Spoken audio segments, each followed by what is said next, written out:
Olá, essa é a primeira aula do curso de Sistema de Controle do Programa de Pós-Graduação em Engenharia Elétrica de Computação da UFRN. Então, nessa videoaula, nós vamos fazer uma introdução, ao sistema de controle. Então, vamos ver alguns exemplos de sistema de controle, os componentes básicos que todo sistema de controle deve ter. E até o final da videoaula a gente vai ter uma ideia do tipo de sistema, do tipo de assunto que nós vamos tratar nessa disciplina. O que é controle? O que é que se entende por controle? Então, a definição, uma possível definição de controle no contexto que nós vamos estudar aqui é um processo por meio do qual a gente consegue fazer com que um sistema de engenharia se comporte de maneira desejada. Não apenas de engenharia, esse é um conceito bem mais amplo, apesar de que nessa disciplina a gente está mais interessado em sistemas de engenharia. Então, para fazer com que um sistema se comporte da maneira desejada, a gente pode fazer um controle manual ou pode fazer o controle automático. Então, o controle manual é quando há interação do homem, o automático, que é o objeto de estudo aqui dessa disciplina, é quando o controle é efetuado sem a interação humana.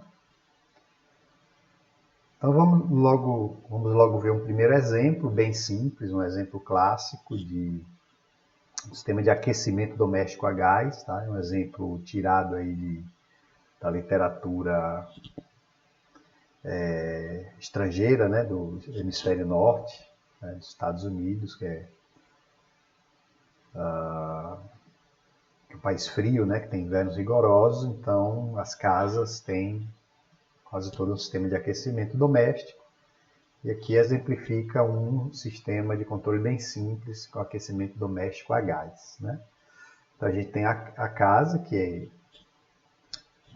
tem que ser aquecida.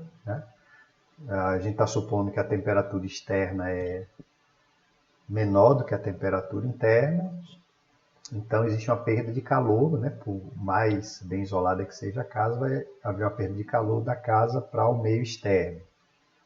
Certo? Então, o sistema de aquecimento doméstico ele é baseado em gás, então tem uma distribuição de gás e tem uma válvula de gás que deixa esse gás entrar no local onde ocorre a combustão, que a gente chama aqui de uma fornalha. Tá? E ocorrendo essa combustão, tá certo? Vai haver geração de calor que vai ser distribuído pela casa, aumentando a temperatura a partir daí. Bom, aí vamos supor que a gente possa indicar aqui a esse sistema a temperatura desejada, digamos que seja 20 graus. Tá? Então, digamos que a fornalha começou a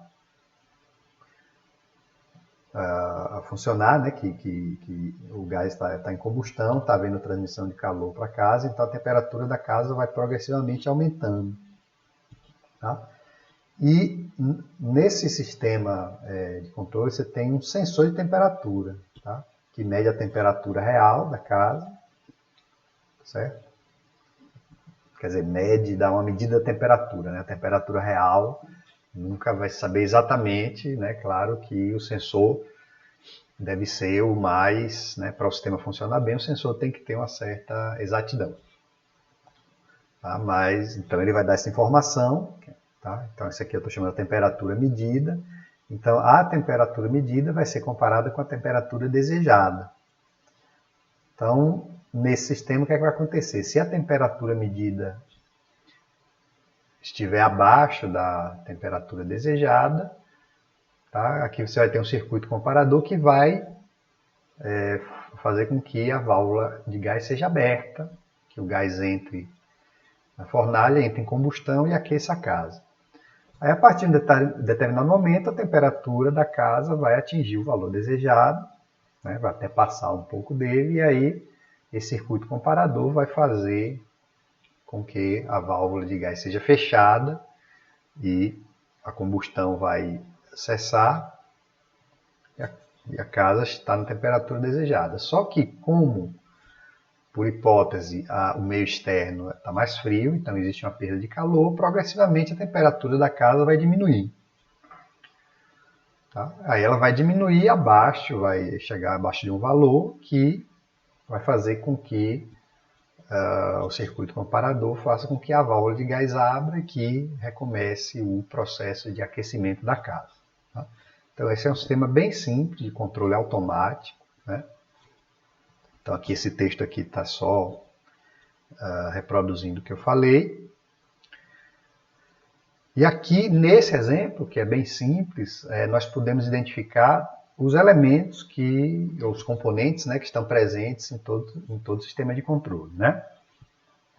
Então, o elemento central no sistema de controle é o processo ou planta, né? Então, planta é um termo que se usa no meio industrial, que no Brasil, traduzindo o termo que é usado em inglês, que é plant, né? E o processo, a planta, o sistema que se quer controlar é o elemento central. Então, no caso do exemplo, é a casa, né? Então, a casa é o processo, é a planta.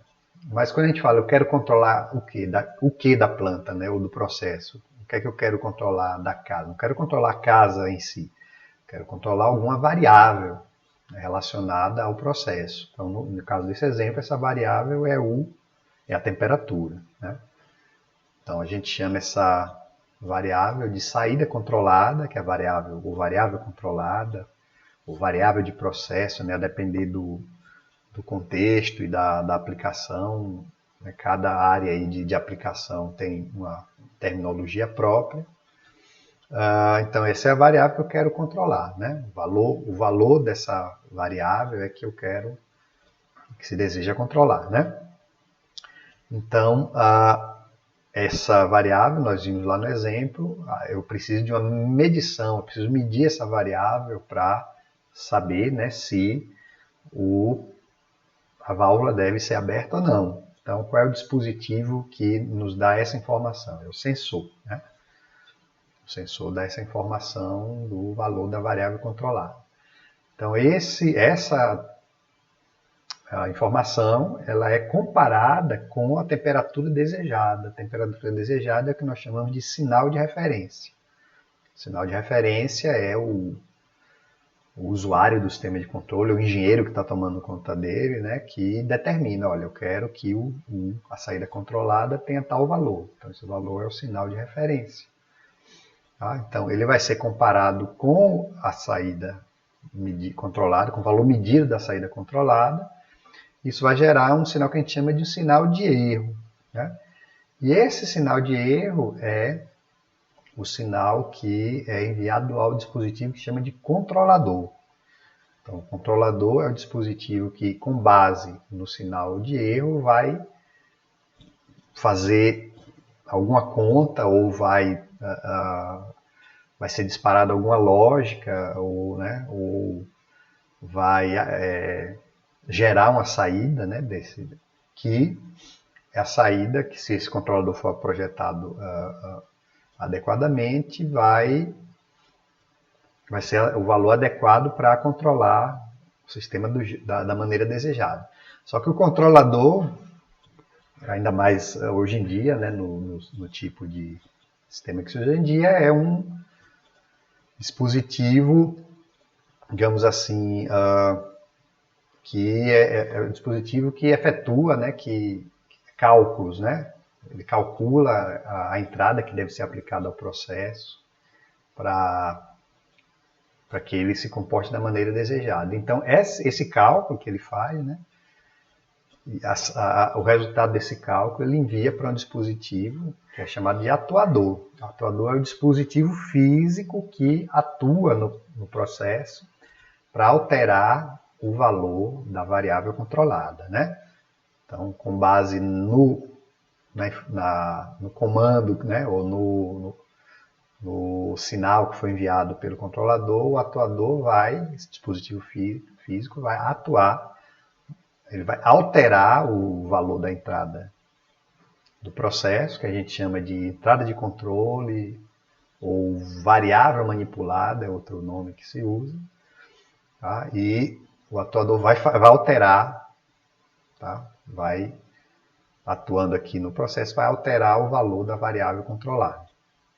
Tá? Então, esses são elementos que estão em todo sistema de controle desse tipo, né? Que é um sistema de controle que usa a informação da saída para alterar, certo? O comportamento do sistema, que a gente chama de um sistema de controle realimentado ou em malha fechada. Nós já vamos falar mais um pouco sobre isso. Então, nesse tipo de sistema, esses elementos que estão aqui estão sempre presentes, né? Outro elemento aqui, que é uma variável externa, também é o sinal de perturbação, que no caso é a perda de calor da casa para o meio externo. Também é um elemento que sempre, que em geral, né, vai estar presente aí no sistema de controle e contra os efeitos, né, da perturbação, o controlador também pode ser projetado para atuar. Tá? Uma das coisas que nós vamos ver aqui nesse curso. Né? Então, esse texto aqui reflete aqui as explicações que eu dei sobre cada componente. Tá? Bom, e aí eu já mencionei, né, a questão do controle em malha fechada, que é o caso aí desse exemplo. Ele existe em oposição chamado controle em malha aberta. Né? Então, o que é o controle em malha aberta e o que é o controle em malha fechada? Então, o controle em malha aberta, contrariamente ao exemplo que a gente acabou de ver, ele não usa uma medição, não usa a medição da saída, da variável de saída, para alterar a entrada do processo e alterar o comportamento do sistema. Tá? Ele não usa isso, então não tem aquele retorno, não tem um sensor aqui. Né? Então aqui é um diagrama simplificado, veja que aqui eu não coloquei o atuador. Né? Então aqui, isso aqui a gente costuma, né, simplificar para efeito de compreensão do sistema, a gente costuma simplificar, a gente coloca o atuador junto com o processo, né? Isso aí também a gente vai discutir. Então, aqui temos só o controlador do processo. Aqui tem um sinal de referência. Tá? O controlador recebe esse sinal de referência e atua, sem saber o que está acontecendo na saída. Tá? Isso pode funcionar, isso é um sistema de controle automático, isso é um sistema de controle e é automático, porque isso pode ser feito sem a interação humana. Tá? Só não tem a realimentação, né?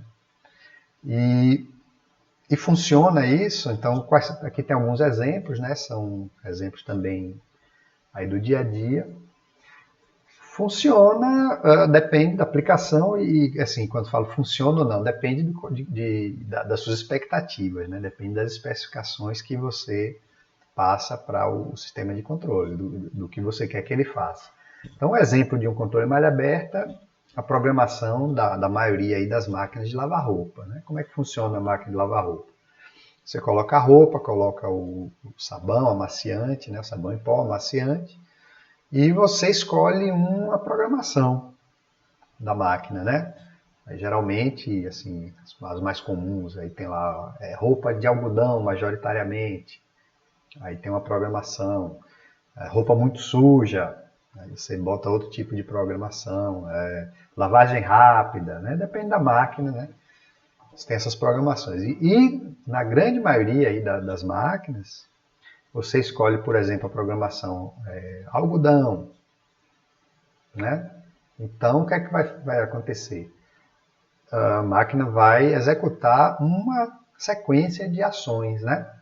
Então, vai colocar água, misturar água com sabão, vai ficar lavando, né, com sabão durante um tempo, vai ficar lá né, mexendo lá na roupa e tal.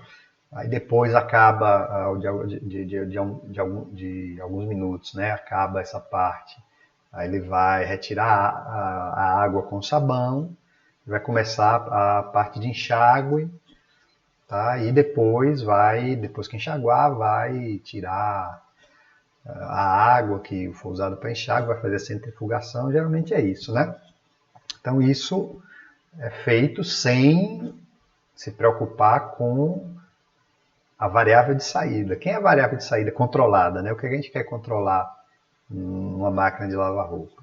O grau de limpeza das roupas, né? Então, se eu quisesse fazer um sistema de malha fechada, eu teria que ter um sensor de grau de limpeza das roupas. O que, assim, parece uma coisa complexa, né, de fazer, que seria difícil de ter um dispositivo como esse.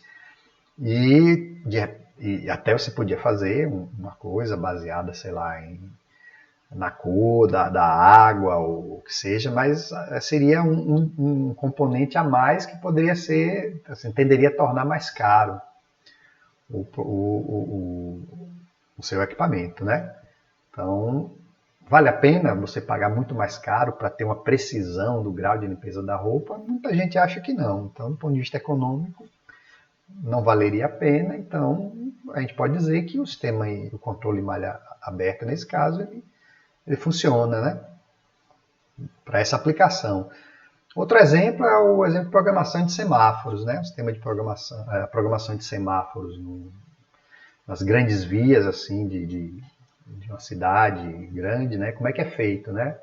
Você tem vários semáforos ao longo, sei lá, de uma região, e esses semáforos têm uma programação de tempo de abertura e o tempo que fica aberto, né? Isso existe uma... E com isso, né, você pretende controlar o tráfego, né? O que é que significa controlar o tráfego? Você ter um certo fluxo de veículos sem retenção, né? Assim, geralmente a única coisa que se muda, né? A programação ela é mudada pela engenharia de tráfego, é mudada nos horários de pico, né? Nos horários de pico você tem uma mudança aí desses tempos de abertura. Então, geralmente é o que se tem aí aqui no Brasil, nas grandes cidades. Então, não é levado em conta o fluxo de veículos para você alterar essa programação, né? Alterar esses tempos de abertura. Dá para fazer malha fechada? Dá. Malha fechada você teria que ter um sensor de quê, né? Sensor de fluxo de veículos, um sensor de filas, né? de carros, né?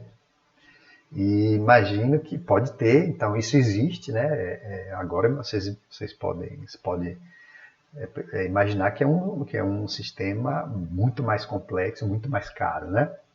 Então, o sistema atual não é o ideal, o sistema mais comum, digamos assim, né? Não é o ideal, mas ele de uma certa forma funciona, né? E o sistema realimentado que seria melhor, né? O sistema de malha fechada, ele seria muito caro, né? Bom, então o sistema de malha fechada é o sistema onde a gente tem a chamada realimentação ou retroação, né? Então a malha, né, é esse laço aqui, né, esse percurso fechado aqui entre o sinal de referência, né, passa aqui pelo controlador processo e volta aqui, né, chega na saída e volta aqui para a entrada. Então isso aqui que a gente chama de laço ou malha, né? Isso aqui a gente chama de realimentação. Aqui, mais uma vez, eu não representei o atuador nem o sensor, né? A gente costuma, às vezes, por simplificação, embuti-los nos outros blocos, tá? Mas aqui é só para entender a ideia. Então, aquele exemplo de aquecimento doméstico é um exemplo típico de um sistema de malha fechada. Também, né? O sistema de refrigeração doméstico opera de maneira semelhante. Bom, pelo que nós discutimos, né, intuitivamente dá para sentir que o sistema realimentado, o sistema de malha fechada, tem várias vantagens em relação ao sistema de malha aberta. Tá? Nós vamos ver analiticamente, né, ao longo do curso, vamos discutir essas vantagens.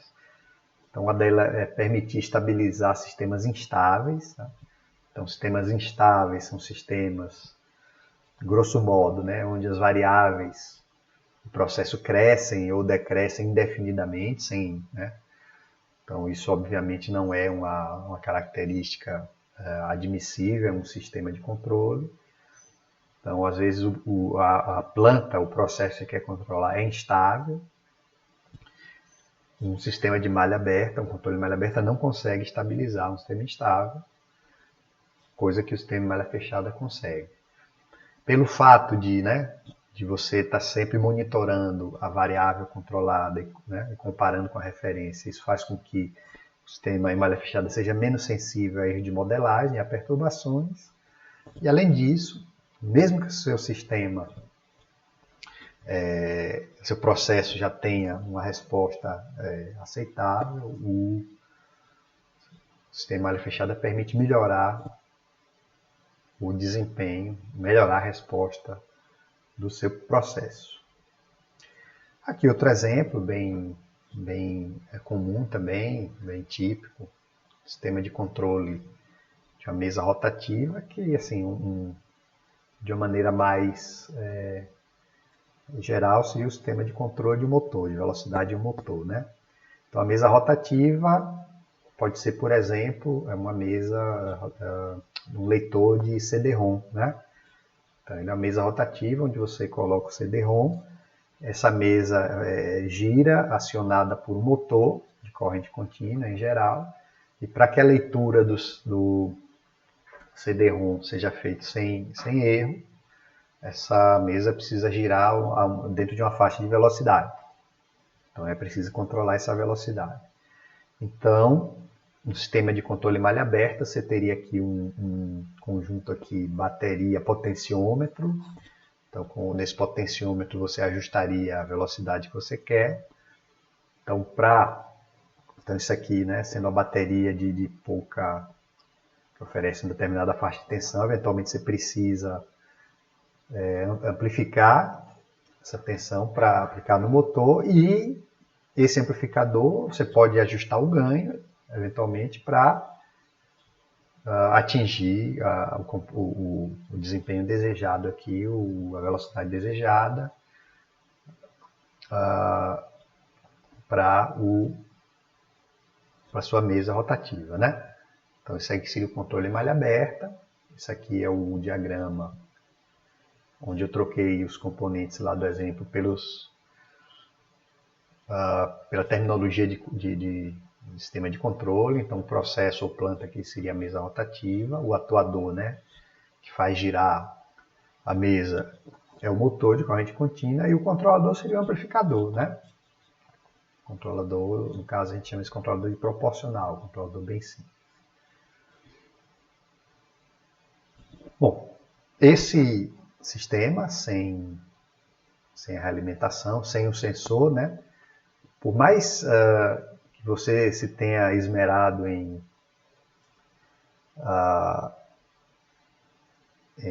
ajustar a velocidade aqui, né?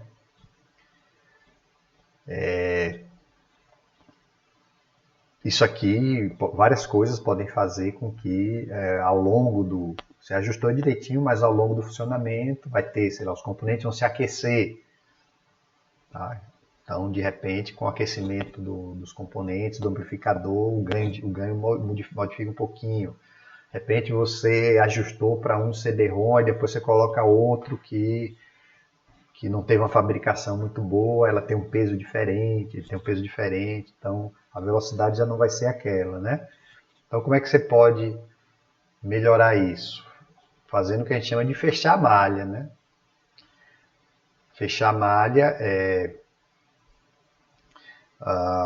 você tem que colocar um sensor, tá? Então aqui o tacômetro é um dispositivo que você acopla no eixo do motor e que vai gerar uma tensão proporcional à velocidade. Então isso aqui é sensor de velocidade, e aí você vai comparar agora com o sinal de referência. O sinal de referência é a velocidade que você indica, e pode ser com potenciômetro, né? Você indica aqui a velocidade. Isso vai ser comparado, e agora isso aqui vai gerar um sinal de erro que vai ser, né, a entrada do controlador, que é o amplificador, né? E aí você fecha a malha. Então está aqui aquele mesmo diagrama, só que agora a gente tem um sensor aqui, que é o tacômetro.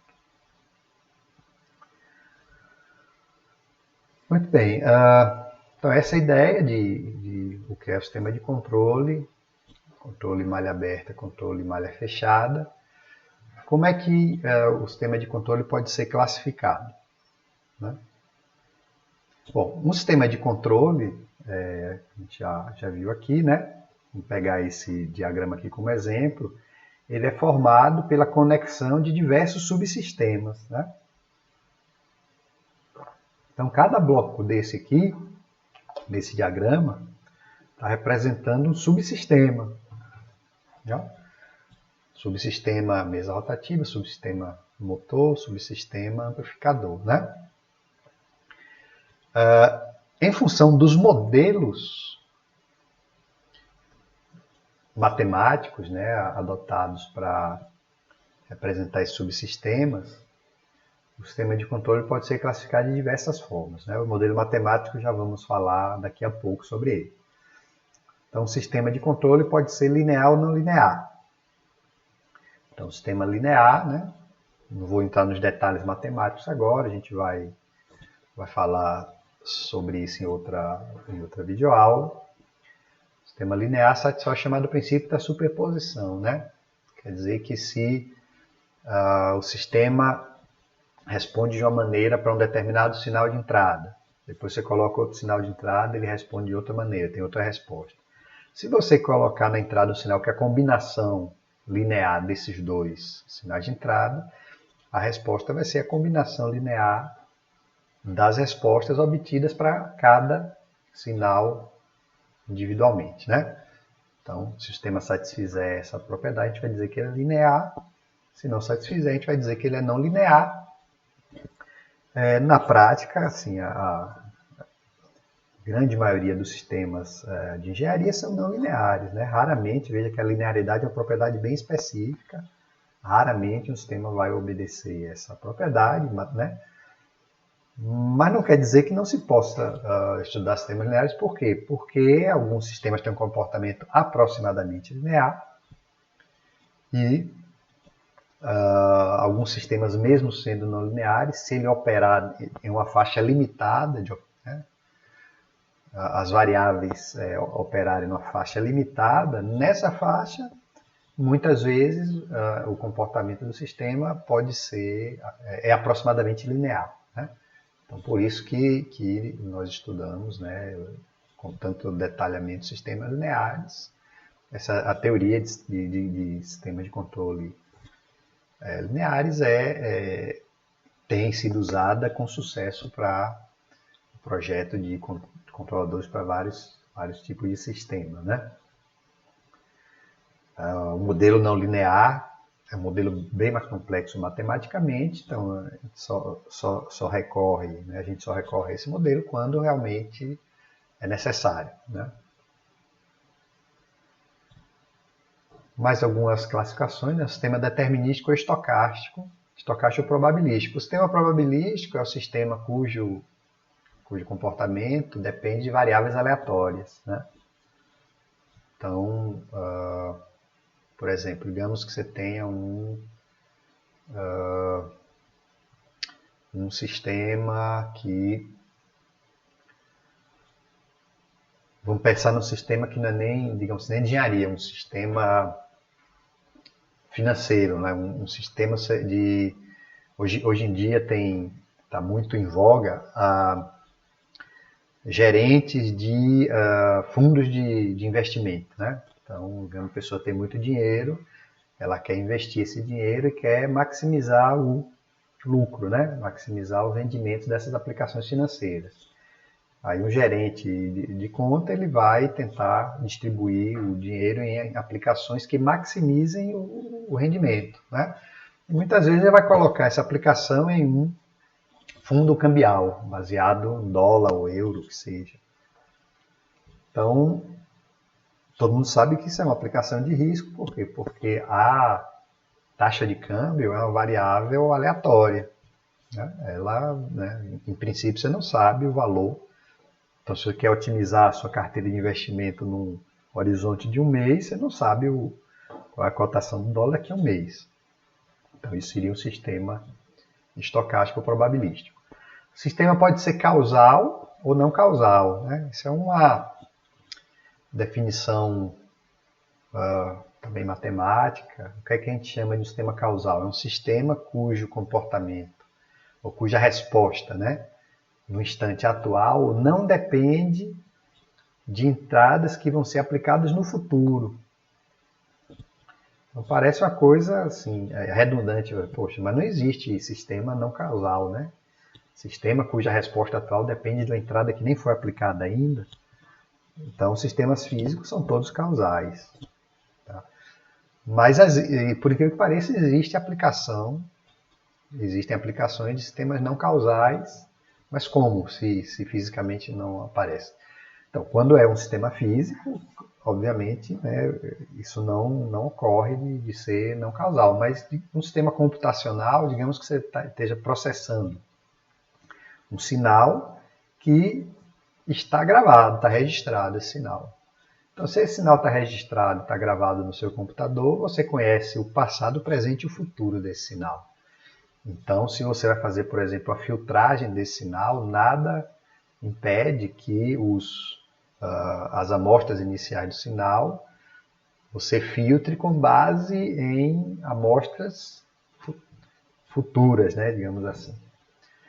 Então, isso é possível em sistemas computacionais e isso existe, né? Então, se vocês forem estudar processamento digital de sinais, existem lá os filtros não causais.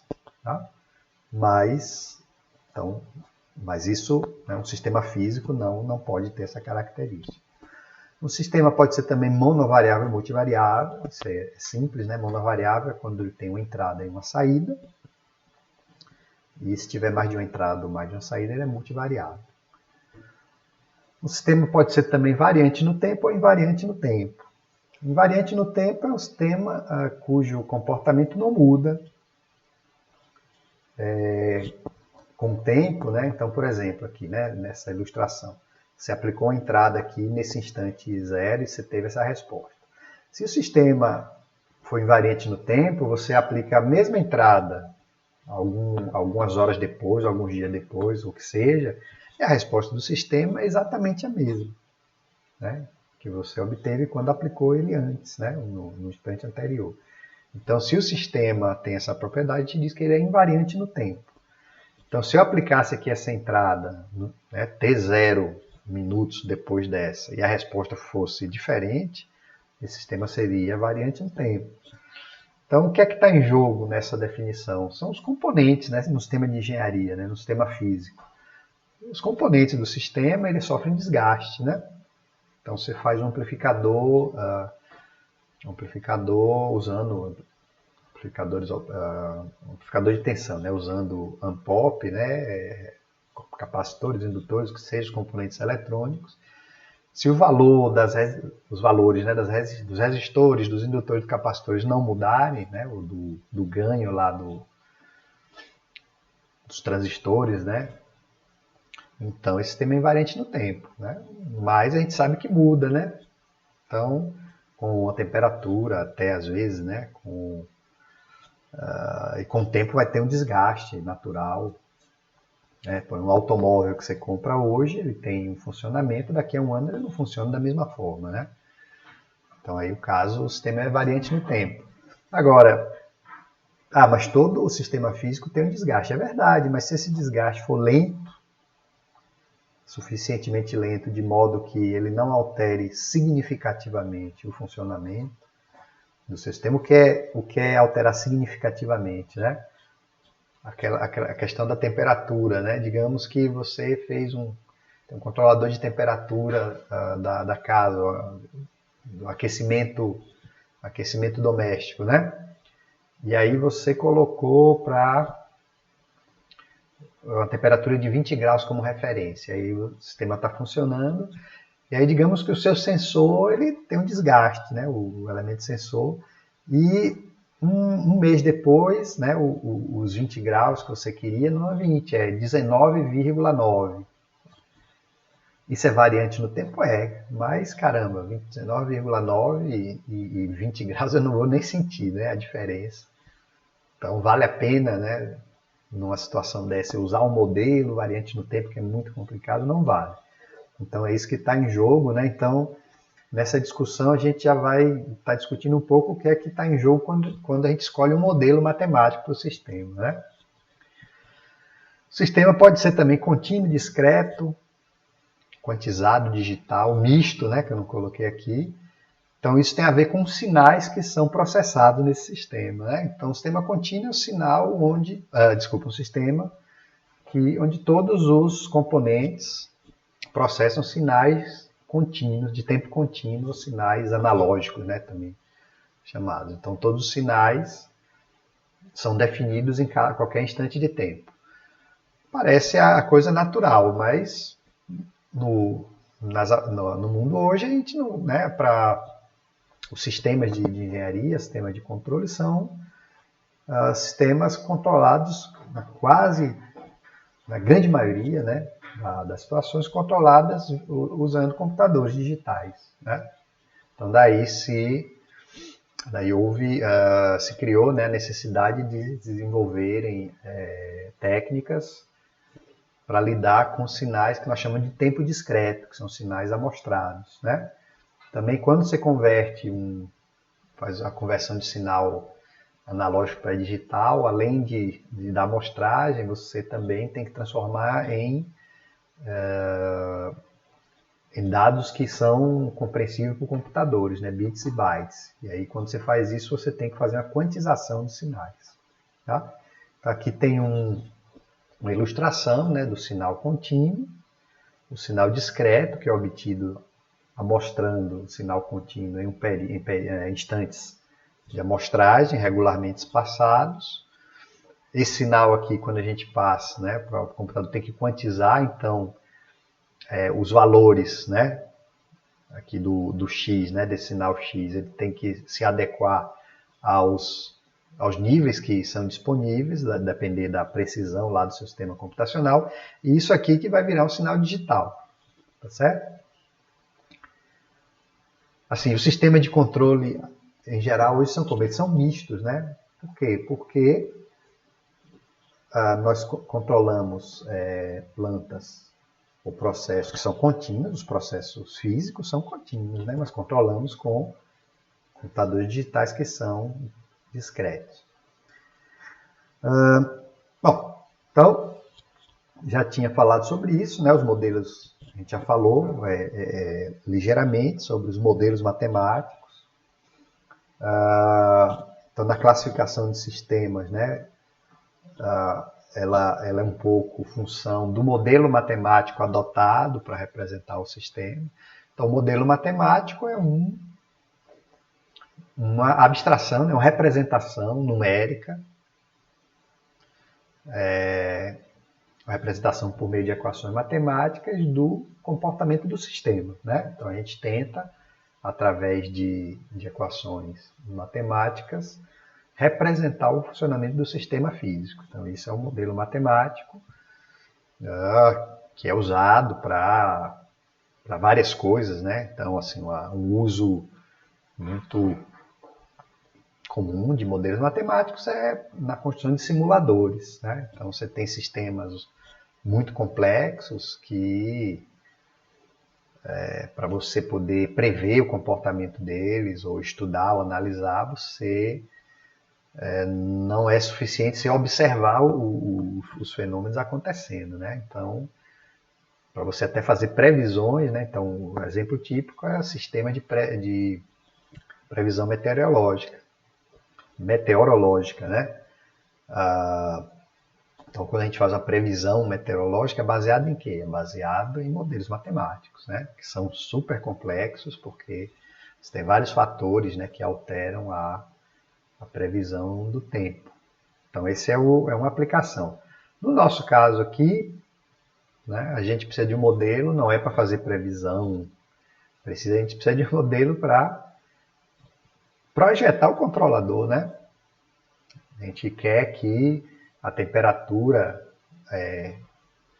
de uma sala, da casa, seja a temperatura adequada, e o controlador tem que permitir que isso seja possível, tá?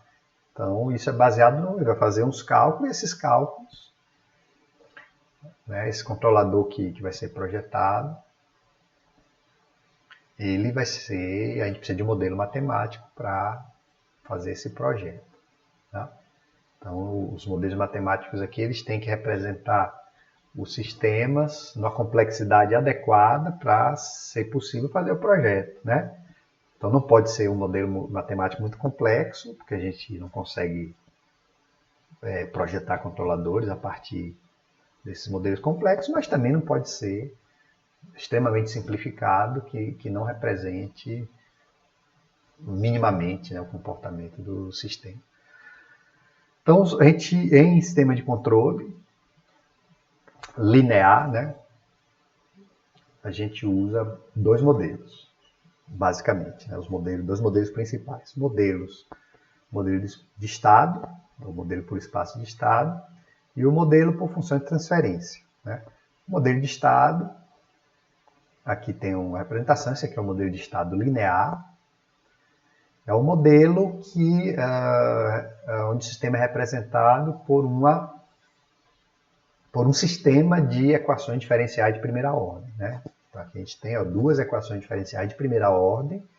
x1 ponto é a primeira derivada da variável x1. Então, aqui só tem a primeira derivada, por isso é de primeira ordem. E é um sistema porque são duas equações acopladas. Né? E aqui a gente representa a relação entre a entrada e a saída. U de t geralmente é o sinal de entrada, y de t é o sinal de saída. E essa relação é intermediada por essas variáveis aqui, que são as variáveis de estado. Que são variáveis, grosso modo, né, que representam a energia ou a massa armazenada no sistema. Tá? Então, esse é um dos modelos matemáticos que nós vamos usar nesse curso, um pouco, né? A gente vai usar mais o outro. E a natureza o que é que a gente extrai desse modelo matemático? É só a gente saber resolver e fazer conta? Não, a gente vai tentar extrair propriedades. Então, uma propriedade aqui a natureza da resposta do sistema é função dos autovalores dessa matriz aqui. Tá? Os autovalores dessa matriz aqui. No caso, sistema linear. Esse tipo de modelo, aqui eu estou apresentando o modelo linear, mas ele é um modelo também que naturalmente é usado para representar sistemas não lineares. Não é o caso desse modelo aqui, que são as funções de transferência. Que é outro modelo que a gente usa. Esse modelo é exclusivo de sistemas lineares invariantes no tempo. Né? A gente não usa esse modelo para sistemas não lineares, nem sistemas lineares variantes no tempo. E esse modelo a gente chama, né, essa variável S, uma variável que a gente chama de frequência complexa. Então isso aqui é chamado de abordagem. A abordagem que usa esse modelo é chamada de abordagem no domínio da frequência. E aqui, né, também são dois polinômios, a razão entre dois polinômios, uma função que a gente chama de racional, a gente vai ver isso daqui. E a natureza da resposta do sistema representado por essa função de transferência é função das raízes desse polinômio aqui, que a gente chama de polinômio característico, e essas raízes nós chamamos de polos. Né? Tá? Então, com esses polos, a gente pode saber se o sistema é estável, se o sistema é instável, se a resposta vai ser rápida, vai ser oscilatória. Tá? Então, esse caso aqui em particular, o sistema é instável porque ele tem um polo positivo. Tá? Essa é uma das coisas que a gente vai ver com detalhes. E essa função de transferência, ela é a função de transferência de um sistema que tem esse modelo de estado. Então, aqui são dois modelos matemáticos diferentes, duas equações matemáticas diferentes para representar o mesmo sistema. Tá? E, claro, existe uma relação. Né? Então, aqui no modelo de estado são os autovalores, os elementos que determinam a natureza da resposta. Aqui vão ser os polos e existe, obviamente, uma relação entre essas duas coisas. Com base na história, né, assim, com base na evolução da teoria de controle, a teoria de controle, ela, como é conhecida hoje, ela começou a ser desenvolvida mais ou menos nos anos 1920, e a área de aplicação era o projeto de amplificadores eletrônicos realimentados. Né? Então, na área de eletrônica, então a abordagem o modelo matemático mais adequado naquele instante era o modelo de função de transferência. É o modelo, aquele modelo de função de transferência, né? A gente já vai falar, dá lugar a se trabalhar com a resposta em frequência. Então, para quem estudou eletrônica, né? Então, sabe que é muito fácil, né? A resposta em frequência é a resposta de sistemas a sinais de excitação senoidais. Então, quando você trabalha com eletrônica, você tem um gerador de função, né? Você tem um osciloscópio para ver a resposta, você pode, um gerador de função, você pode excitar o sistema com sinais de diferentes frequências. Então, por uma série de razões, era mais adequado esse modelo de função de transferência, e foi o que começou a ser desenvolvido, e a teoria de controle que começou, que se originou desse modelo foi chamada, em determinado momento, de teoria de controle clássica, né? Mas aí, quando chegou os anos 1950, mais ou menos, começaram a aparecer os primeiros computadores, né? As primeiras formas de você lidar, de você fazer cálculo numérico. E aí a teoria, né? Esse modelo aqui, isso aqui quando é um modelo de ordem elevada, você fazer conta na mão com essas matrizes é um negócio complicado. Então, quando você não tinha computador digital, isso era difícil. A partir dos anos 1950, esse tabu, né, digamos assim, começou a ser quebrado, e aí começou-se a desenvolver com mais intensidade teoria baseada no modelo de Estado, e essa teoria foi, na época, chamada teoria de controle moderna, né? Então, os livros, assim, os principais livros de controle que se adotam até hoje aí nas universidades do mundo todo, né, não só aqui no Brasil, são livros antigos, né? São livros, muitos deles escritos na década de 1970, né? Então, ainda naquela época se falava em controle clássico, controle moderno. Hoje em dia, vocês ainda vão ver, né? Você ainda vai ver essa nomenclatura, mas o moderno aqui é de 1950, né? Então já não é tão moderno assim. Como é que se projeta controladores pelo chamado método clássico, baseado em funções de transferência? Então, como eu mencionei, uma função de transferência você tem alguns elementos que determinam algumas propriedades, determinam a natureza da resposta do sistema, que são os polos. Então, quando, né, um sistema de controle é formado pela conexão de diversos subsistemas, então quando você junta esses subsistemas, né, e você fecha a malha, né, olha aqui a alimentação, esses polos se alteram, né, esses elementos se alteram, né? Então, o projeto mais comum, né, a técnica mais comum de projeto de controlador é você calcular um controlador. Veja, o controlador é também uma função de transferência, né? Um modelo matemático. Nesse exemplo aqui eu coloquei o controlador, que é o controlador mais usado na indústria, mais famoso é o controlador chamado de PID, né? Onde você tem onde a correção, né? Onde o sinal que vai atuar aqui no processo para que a saída seja a que você quer, ele é um sinal que é proporcional ao sinal de erro. Aqui o erro, né, relembrando, é a diferença entre o valor que você quer para a variável de saída e o valor que é medido, né, a gente chama isso aqui de erro. Então, o controlador PID tem uma parte que é proporcional ao erro, uma parte que é proporcional à integral do erro, e outra que é proporcional à derivada do erro. Daí que proporcional, integral, derivativo. Então, esse controlador, matematicamente, é uma função de transferência também. Então, quando a gente fala de projetar o controlador, ou sintonizar o controlador, né, é outro termo que é usado, significa achar esses parâmetros, o valor desses parâmetros aqui, Kp, Ki e Kd, de modo que, quando eu combinar aqui esses componentes aqui, nesse sistema de controle, os polos tenham valores que resultem numa resposta desejada. Tá? Então, essa é a ideia básica, né?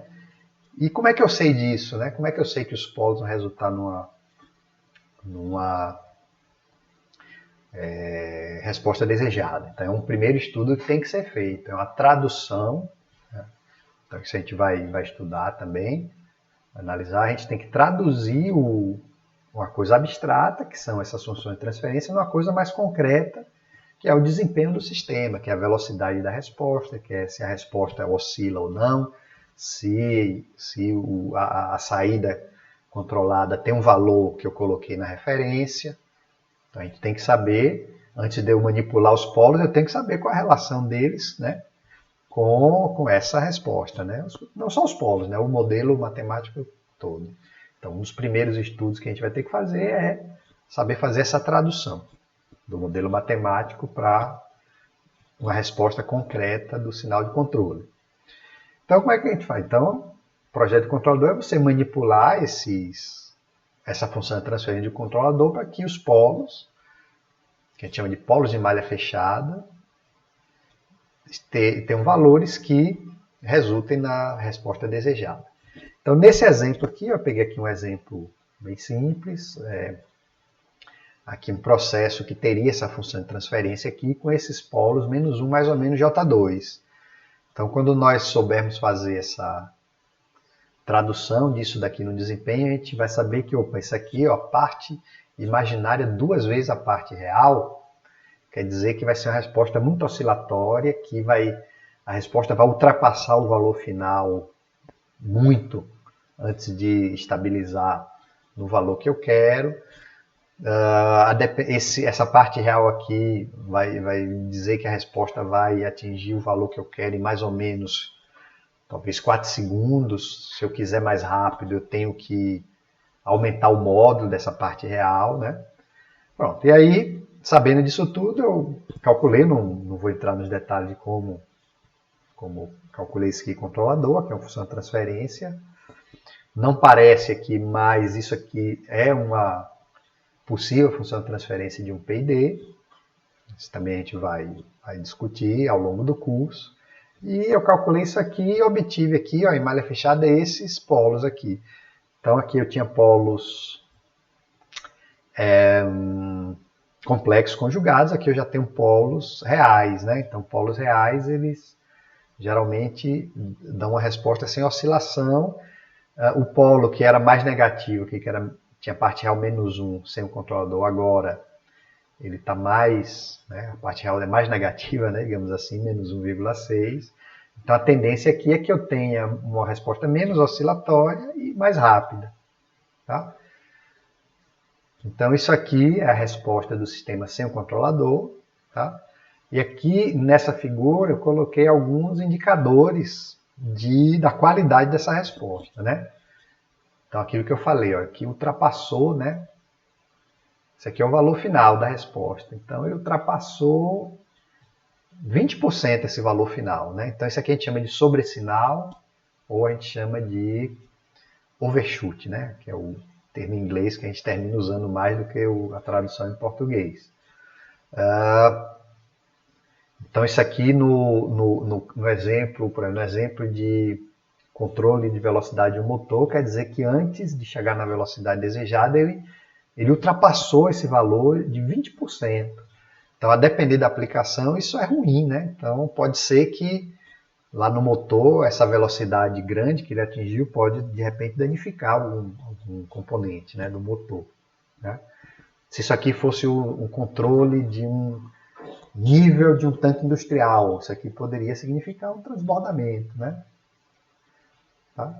Bom, e aqui, veja que ele oscila aqui um pouquinho e depois ele só chega no valor final depois de um determinado tempo, aqui, que a gente chama de tempo de acomodação, que aqui está em 3,74 segundos. E o sinal de referência, o sinal de entrada, foi um degrau unitário, que é um sinal constante de amplitude 1.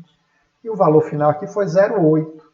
Então, se eu quisesse que o sistema de controle me levasse a variável controlada para 1, então existiria aqui um erro, a gente chama de erro de rastreamento de 20%.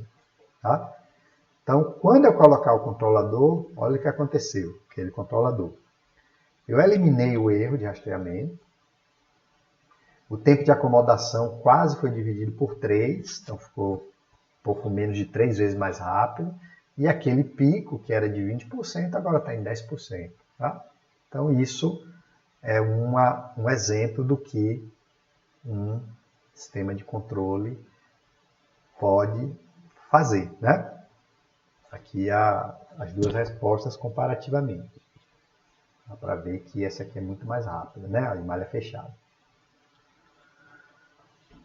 Eu já falei um pouquinho de resposta de frequência.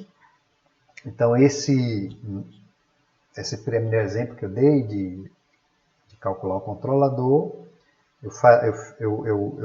eu baseei essa análise nos polos da função de transferência, né? Mas eu falei para vocês também que a função de transferência, quando a teoria de controle começou a ser desenvolvida na área de eletrônica, ela permite também trabalhar com a chamada resposta em frequência, que é a resposta do sistema a sinais de entrada senoidais. Pela facilidade, né, de trabalhar com essa resposta na área de eletrônica, muitos métodos foram desenvolvidos baseados apenas nessa resposta. Né? Então, a resposta de frequência é avaliada, né, ou é representada por modelos. A gente pode usar o modelo opção transferência, mas pode usar também gráficos, né, chamados diagramas de Bode, que não deixam de ser um modelo matemático, que é um modelo chamado de não paramétrico, não baseado em parâmetros, mas baseado em modelos. Então, toda uma metodologia de análise e projeto de controladores usando esses diagramas foi desenvolvido, não só esse diagrama, né, outros diagramas também de resposta de frequência, diagrama de Nikes, diagrama de Nichols. Então, aqui também, né, a gente não está mais falando em polos aqui, mas vamos falar também, né, tem uma relação, claro, uma relação entre os polos e esses gráficos. Mas esses métodos, eles são baseados na tradução, né? Como a gente fez uma tradução de polos para uma resposta no tempo, a gente pode também fazer uma tradução, a gente vai fazer esse estudo, como traduzir esses gráficos, que são gráficos de resposta de frequência, gráficos logarítmicos, diagrama de Bode, como traduzir isso em uma resposta concreta do sistema de controle. Uma vez sabendo fazer isso, a gente vai poder projetar controladores baseados nesses diagramas e nessa ideia de resposta de frequência. Então, nessa figura aqui, a gente tem o diagrama de Bode em azul é o diagrama de Bode do sistema sem o controlador, e o diagrama verde é o diagrama do que a gente chama de ganho de malha. Tá? A gente vai explicar o que é isso. Ganho de malha é a função de transferência, o produto, né, o produto da função de transferência do processo e do controlador. A gente vai ver isso com detalhes. Então, qual é a tradução que a gente pode fazer? Olhando esses diagramas, a gente pode ver, por exemplo, o seguinte. Ó. Aqui, na baixa frequência, o sistema sem o controle, sem o controlador, ele tem um ganho próximo aqui de 0 dB, né? Lembrando que o diagrama de Bode é geralmente representado em decibéis. Já aqui nesse diagrama verde, ó, a gente tem aqui uma reta que cresce, né? Como aqui é uma escala logarítmica, a gente nunca representa o zero, né? Mas se a gente for, aqui está 10 a menos 1, se a gente colocar 10 a menos 2, 10 a menos 3, isso aqui continua crescendo. Então, isso aqui é uma indicação que o ganho de malha é infinito em baixa frequência. E nós vamos ver que isso é a condição para que o erro de rastreamento a sinais de referência constante seja nulo. Tá? Então, só olhando isso aqui, a gente vai poder fazer essa tradução. Outra coisa que a gente vê aqui é que, vamos pegar aqui nessa faixa de 0 dB, né, que essa curva verde com o controlador, ela cai em frequências mais altas do que a curva azul. Como é que a gente traduz isso? A gente traduz isso dizendo, olha, a gente aumentou a largura de faixa do sistema. E quando a gente aumenta a largura de faixa, que é a faixa de frequências para a qual o sistema responde bem, né? não tem uma atenuação significativa, então, nesse caso, aumentar a largura de faixa significa tornar a resposta mais rápida. E aqui embaixo tem aqui também tem uma indicaçãozinha em cima, tem esse traço aqui, que é uma medição de uma característica, é uma medida desse sistema que a gente chama da resposta de frequência, que a gente chama de margem de fase, né? Tem também a margem de ganho e a margem de fase. E aqui está indicando que a margem de fase aqui aumentou do verde em relação ao azul e que tem um valor de 67 graus. E isso tem implicações na resposta, que são essas que estão indicadas aqui, né? Então, isso é um estudo que a gente vai fazer, então a gente vai saber traduzir esses diagramas de Bode em especificações do sistema de controle, né? E vai aprender a fazer projeto baseado nisso, projeto de controlador, né? Então, esse em particular aqui, ó, esses diagramas são desse controlador, né? Desse sistema aqui que eu exemplifiquei anteriormente. Então, a gente já viu que a resposta realmente ficou mais rápida, que o erro de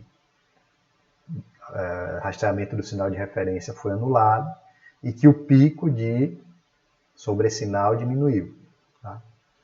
Então, isso a gente vai poder ver ou traduzir a partir desses diagramas, já alertando, já adiantando, essa tradução não vai ser 100%, né?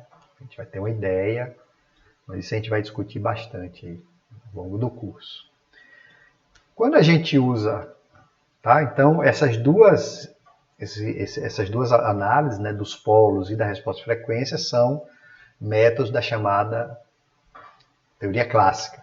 Como é a teoria moderna? A teoria moderna usa modelos de estado e aqui a gente faz o que a gente chama de realimentação de estado, né? Você tem aquelas variáveis internas aqui, que são as variáveis que indicam a energia ou a matéria armazenada no sistema, que elas são representadas nesse modelo e não são representadas na função de transferência.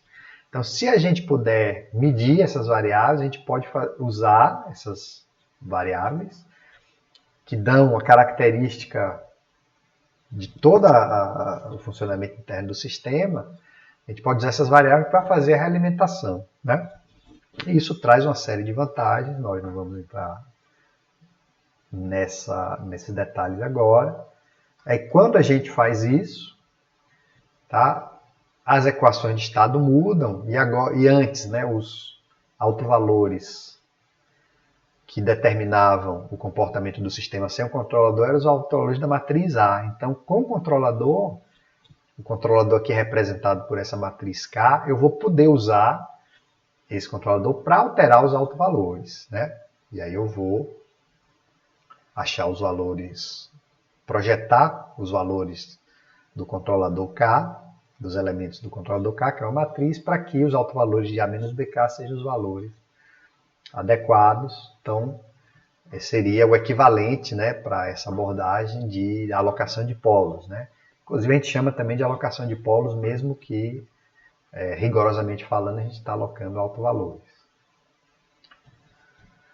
Aqui só uma palhinha, né, de controladores digitais. A gente não vai trabalhar com controle digital nessa disciplina.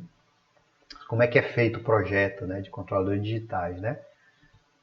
O controlador digital é uma função de transferência também, só que agora, em vez de ser no domínio de Laplace, que é o domínio da variável S, é no domínio da transformada Z, que é a variável Z, né? E isso aqui é uma coisa, o controlador C de Z, né, quando a gente passa para o domínio de tempo, a gente tem uma equação de diferenças, que é uma equação recursiva, que nós sabemos, né, que nós sabemos implementar em computador. Isso aqui é um algoritmo. Isso aqui é um algoritmo. Tá? Então, o controlador hoje em dia é um software, é um algoritmo que implementa as contas que o projeto feito, né, usando as técnicas lá de projeto de controle, nos dão um C de Z, né, e esse C de Z é traduzido no algoritmo, né? Só que aqui, para eu poder, basicamente, para eu poder aqui misturar, né, o domínio aqui digital com o domínio analógico, a gente tem que ter os conversores, digital analógico, analógico e digital. Então, assim, a gente tem aqui o processo, que é analógico, os sinais são contínuos. Então, a gente amostra, né, o sinal de saída e mede a amostra, né? Então aí tem um sensor e a conversão de analógico para digital. O controlador recebe aqui um sinal de erro digital, faz as contas e diz qual o valor da saída o valor que a entrada da entrada que tem que ser aplicada no processo. Tá? Então esse valor aqui digital é convertido para analógico. Então esse é o modelo, a representação simplificada. Claro que você tem condicionamento de sinal, tem várias coisas aí que tem que ser levadas em conta para você implantar isso, né, no sistema real, tá? Mas isso é mais do domínio aí da eletrônica digital. Como é que a gente faz o projeto de um C de Z? É do mesmo jeito que o outro? A gente tem duas opções, né? Uma opção é falar, olha, eu aprendi, né, a teoria de controle analógico, né, desde os anos 1920 essa teoria de controle que foi ensinada e tal, e eu não quero saber de fazer conta digital. Então vou fazer tudo analógico e no final eu vou discretizar o controlador. É uma possibilidade. Mas a outra não, eu falo, não, eu já nasci aqui no mundo digital, então eu já quero que desde o começo seja digital, seja discreto, tempo discreto, então eu vou discretizar o processo, a função de transferência ou o modelo de estado que seja do processo, e vou fazer o projeto do controlador digital desde o começo. Essa segunda abordagem ela é mais adequada. Por quê? Porque ela já leva em conta, quando você faz a discretização, se fizer ela da maneira adequada, você já leva em conta que os sinais aqui são amostrados, são digitais, que tem um período de amostragem, tá certo? Que tem uma conversão digital para analógico, então isso aqui é mais fiel ao que realmente acontece. Agora, em algumas situações, o projeto é um pouquinho mais complicado, né? Então, assim, o projeto por resposta de frequência e por lugar das raízes, né, que é uma das técnicas que a gente vai ver aqui, ele é um pouquinho mais complicado quando ele é feito em tempo discreto. Tá? Não é um pouquinho mais complicado. Mas assim, não é uma razão, né, para você fazer essa escolha, né? Então, não é razão forte o suficiente para você fazer essa escolha. Então, tem essas duas opções. Qual é o escopo do curso? Nesse curso aqui, a gente vai estudar a abordagem clássica. Tá? A gente vai estudar a abordagem por função de transferência, resposta e frequência. A abordagem, digamos assim, moderna, ou que usa o modelo de estado, é vista em outra disciplina, na disciplina de sistemas lineares. Então, nosso sistema, eles vão ser lineares, assim, nós vamos até falar de sistemas não lineares, mas para saber como linearizar esse sistema. Mas depois a análise toda e o projeto vai ser em cima de sistemas lineares, invariantes no tempo, contínuos, né? E monovariáveis. Tá? Então, esse é o escopo, essa é a teoria de controle clássico, né? Que é vista na maioria dos cursos de graduação, engenharia elétrica, engenharia de computação, engenharia mecatrônica, engenharia de controle e automação. Tá? Essa teoria é a teoria básica digamos assim, a teoria clássica de sistema de controle.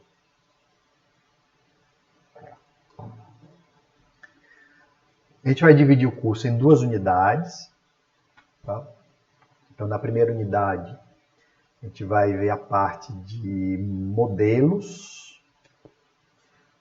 Vai falar de modelo, até vai falar de modelo de estado, como passa de modelo de estado para função de transferência, mas depois a gente vai se fixar mais em modelos de função de transferência. E essa parte aqui, estabilidade é uma propriedade, a gente vai ver como determinar que um sistema seja estável usando os modelos matemáticos. E essa parte de análise da resposta temporal é aquela parte que eu falei da tradução, né? De traduzir a coisa lá abstrata, o modelo matemático, em especificações do sistema de controle. E na segunda unidade a gente vai ver os métodos de análise e projeto. Então, os dois métodos, basicamente, que nós vamos ver, são os métodos do lugar das raízes e da resposta em frequência. Tá? E vamos ver um terceiro método de projeto, que é o método por alocação de polos, então vamos ver esses 3 métodos de projeto nesse curso, né? Então esse é o programa. Essa é a bibliografia, eu coloquei aqui como bibliografia principal livros clássicos que são usados aí de controle nas graduações aqui do Brasil e de outros países também. OGATA, um livro tradicional, muito conhecido, o DOF também, e o Frankenpal é um livro que não é tão novo, né? Mas aqui a edição em português aqui no Brasil só saiu em 2013. Qualquer um desses livros tem todo o assunto, assim, qual dos 3 é melhor? Bom, melhor, pior, isso assim, às vezes é uma opinião pessoal, né? Então, todos os 3 eles atendem, aí vai da preferência de cada um. Eu coloquei aqui como complementar, então aqui essa aqui é uma apostila dos professores Adelardo Medeiros e André Maitelli, daqui da UFRN, que é usado na disciplina de modelagem e análise de sistemas dinâmicos da graduação, né? Então, esse material, essa apostila, ela cobre a primeira unidade, cobre mais ou menos completamente a primeira unidade, então pode ser usada aí como bibliografia complementar. Isso aqui eu coloquei um livro de sinais e sistemas, para quê, né? Para quem precisar aí de uma revisão das transformadas, né, da transformada de Laplace especificamente, a representação transformada de Laplace. Nós não vamos fazer revisão de transformada de Laplace, então a gente assume que você conhece isso, então se não for o caso, então você vai ter que estudar e ir por fora ou revisar, e aí qualquer livro de sinais e sistemas pode ser usado, isso aqui é apenas um, né? E os slides e apostilas do curso. Apostilas, então essa daqui dos professores, Adelardo e Maitelli, vai ser disponibilizada e eu vou disponibilizar uma apostila da parte de resposta em frequência. Tá? São essas apostilas que vão ser disponibilizadas. E os slides das aulas também vão ser disponibilizados. Não, claro que isso é complementar, né? Não, os slides não podem, não tem, né, a teoria detalhada, mas é outro material que vai estar disponível. Muito bem, então nós chegamos ao final da aula, né?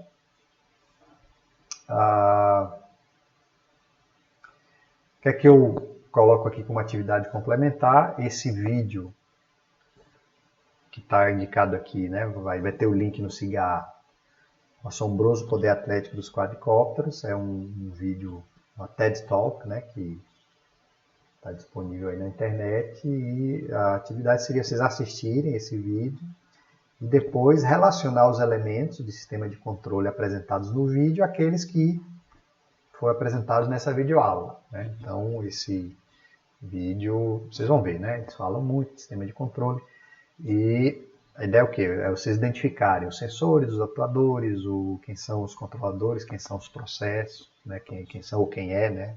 O processo, o sinal de referência, a perturbação. Então essa é a ideia. E independente disso, é um vídeo muito interessante para quem gosta aí da área de robótica. Então é isso, obrigado pela atenção e até a próxima aula.